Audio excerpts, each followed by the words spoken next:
have everybody back here. We're obviously very excited about the agreement that's been agreed upon, and we have 10 years of labor peace and a young football team here in Tampa that we're really excited about, that we can continue to grow with, and getting ready to open up training camp out here and letting our fans come back out, watch camp out here. I'm sure you guys have all looked out back and seen that everything's about to be put together, and we look forward to welcoming all our fans out to as many practices as they can attend, including the night practice that we'll have at Raymond James Stadium again after the first week of practice. So with that, I'll open up some questions. I'll try to be as detailed as possible. Certainly there's a lot of things still in motion upstairs, and it's busy, so I'll try to open up for a little while here and see if I can answer some of y'all questions. Mark, this morning Jeff Fain said the pressure's on the GMs now this week that's ahead.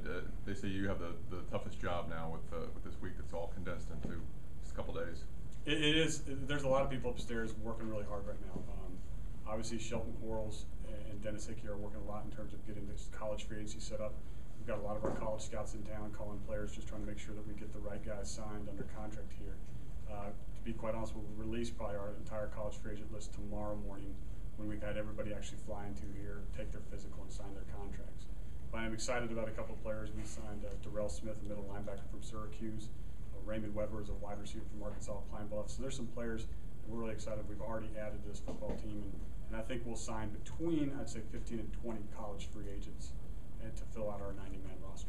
Mark, how's the free agent process going right now? That's it. Yeah, no, it started this morning at 10 a.m. We've called all of our players, certainly, that have been a part of this football team. We've turned around and started calling other players unrestricted free agents that we may have some interest in. But I'd say, again, our priority is our football players and our football team, and we're going to do everything we can to try to retain as many of the guys that we want here for the long term that we can. And so it's been busy. I've been on the phone nonstop. I just actually hung up the phone with one of our own personal unsigned free agents, and had a good conversation with him, but we're not done talking, so we'll see how it goes. Has it been as much chaos on the free agent front as people speculated it would be? I think the difference is starting at 10 o'clock instead of 12:01 at night. Brings a sense of calmness to it, and probably a little more awareness to the whole thing. But it's been very busy. I mean, certainly agents are calling now. It's nice to talk to the agents again and just hear their list of guys that are going to become free, or that are, in a couple days you're able to sign. So you field a lot of phone calls. So it might not just be the things you're trying to proactively do. It's things that you're trying to reactively hear from agents about players that may be getting terminated here shortly. And certainly guys that are going to become unrestricted free agents that you can sign on the 29th. Mark, in terms of the termination, a couple years ago you said that Jeff Garcia would not be back. Are there any free agents right now that you can definitively say you don't have interest in re-signing with the Buccaneers? Players that are coming out of contract? Yes. I wouldn't want to say that right now. Definitively, again, a lot of these players for our football team right off the bat have worked here a long time, been part of this football team. And we certainly have done things in our organization over the last couple months, certainly last year's draft, that I think will help us move on. I am excited to announce that I just got off the phone with Mason Foster's agent, and we just agreed to a 4-year contract deal with our first draft pick. And so Mason will sign this evening. We've agreed to terms, so we just got to get the signature on the contract. But that's a big element because he's a big part of our future plans here. And so getting him under contract and letting him be in the building tonight already and starting to learn is the most important thing we can do. What's the timetable for the other rookies? ASAP, in my opinion. That's been a very good thing about this new collective bargaining agreement. They cleaned it up a lot in terms of what's negotiated in terms of the backside of these contracts. There is some negotiations on the front end of it, but I'm in constant talk. I'm actually really close, and maybe by the time this press conference is over, I'll know if I have another guy already signed. And we're going to continue to push signing our draft picks quickly because I'd like to have every one of them out there the first day of training camp. And every day I can get them back here with our coaches and give them an opportunity to try to catch up as much as they can is really important to me. Mark, have you agreed to terms with any of your free agents? No, we have not. We had good discussions, but right now we're in the middle of just negotiations and recruiting.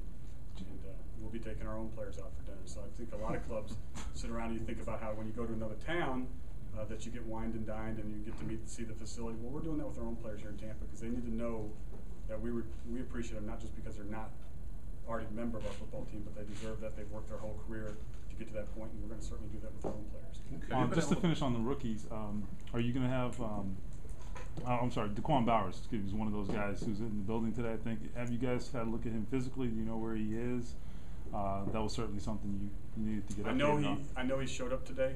I do not, as far as I know, certainly. I think tomorrow we're gonna. He got in late, as far as I know, so we won't do anything with him today. But in terms of our players, we feel good about the health of this football team and where we're at. And conditioning-wise, we'll figure that out over the next couple of days. Right. But health-wise, you know, I'm encouraged by where Gerald McCoy. I just saw him upstairs. I saw Cody Grimm this morning. Saw Aurelius Ben. All those guys are going to be very comfortable. Brian Price looked good in terms of talking to him and watching him and just kind of finding out through Todd Torricelli how he does it. And the same with Daquan. Everything we've gotten back now from Clemson in terms of what he did after the draft was over to 2 days ago, 1 day ago, he followed a very good plan that we'd had in place already, and he stuck to it. And the trainers there at Clemson have worked really hard with him, and now we're excited up to have Todd Torricelli in our group continue to work with him. But I see Daquan being ready to go day one. Mark, Mm-hmm. How do you characterize the talks you've had with Bear Root and his agent at this point? I would say that an important element that I just talked about for us long term was that we got Mason Foster signed to a 4-year contract extension. Do you take that as a sign that you're already making plans for Bear not to be here? I would take that as you know, obviously I think it's important that your Mike Linebacker, the young guy that we drafted, is here in this football team and trying to learn the system as fast as possible. And then, you know, any kind of discussions with Bear's agents, I would leave out of the picture right now. Mark, if you're able to sign the players, the guys, your free agents that you have in mind to return to this team, with $50 million, how much do you anticipate you'll have left over to go out to make some big hits?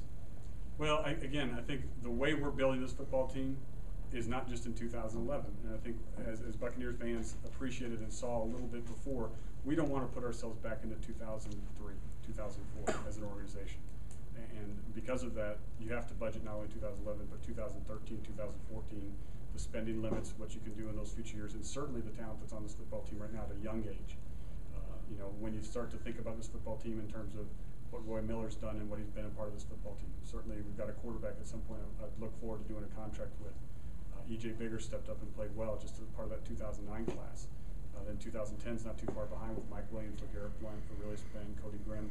So there's a lot of players we want to keep as a nucleus football team. So when our team just sits there and this year you look at free agency and say, what else can they do? I'd like them to think of the mindset of who else can they keep down the road, because that's really how we want to build this team.